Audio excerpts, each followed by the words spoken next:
Depuis toujours, la figure de l'homme capable a suscité des attentes, des débats et parfois des déceptions. Mais aujourd'hui, dans un monde qui évolue, qu'attend-on réellement d'un homme? Comment définit-on sa valeur, son rôle, sa capacité à construire une vie solide, saine et durable? Cette question concerne tout le monde, ceux qui cherchent, ceux qui doutent, ceux qui veulent comprendre. Aujourd'hui, on ne parlera ni de physique, ni de succès superficiel.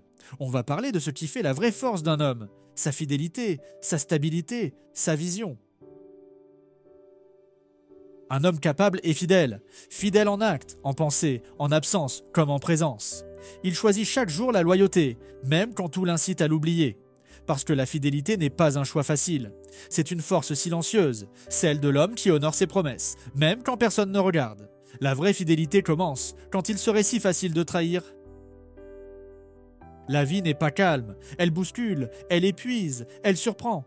Un homme capable ne nie pas ses émotions, il les maîtrise. Il n'est pas un mur froid, mais un refuge stable. Dans les jours de tempête, il reste solide, pas parce qu'il est insensible, mais parce qu'il est conscient de sa force. Assumer ses responsabilités financières, c'est naturel pour un homme capable. Mais aujourd'hui, une question se pose. Doit-il assumer seul l'ensemble du foyer? Certains couples choisissent de tout partager. D'autres respectent la tradition du pourvoyeur. Ce qui compte vraiment, ce n'est pas la répartition exacte, c'est la certitude que l'homme, face aux besoins, ne se cache pas. Le respect se voit sans bruit, dans la manière d'écouter, dans la manière de ne pas couper la parole, dans la manière de laisser l'autre exister.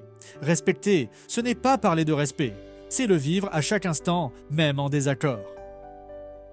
Autrefois, l'homme décidait seul.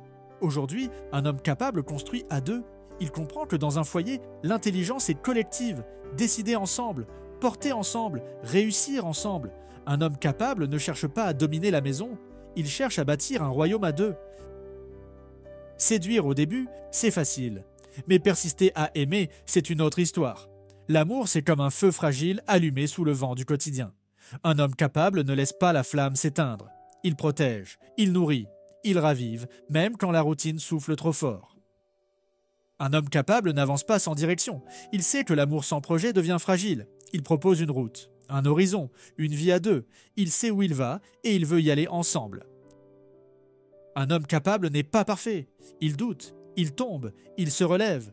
Mais ce qui le rend rare, ce n'est pas qu'il évite les tempêtes, c'est qu'il reste debout, malgré elles. Maintenant, j'aimerais savoir, pour vous, quelle qualité définit vraiment un homme capable aujourd'hui? Fidélité, stabilité, respect ou vision commune? Dites-le moi en commentaire. Je lirai chacun de vos messages. Et si cette réflexion vous a parlé, pensez à liker la vidéo. Cela me montre votre soutien. Et cela aide à faire circuler ce débat essentiel.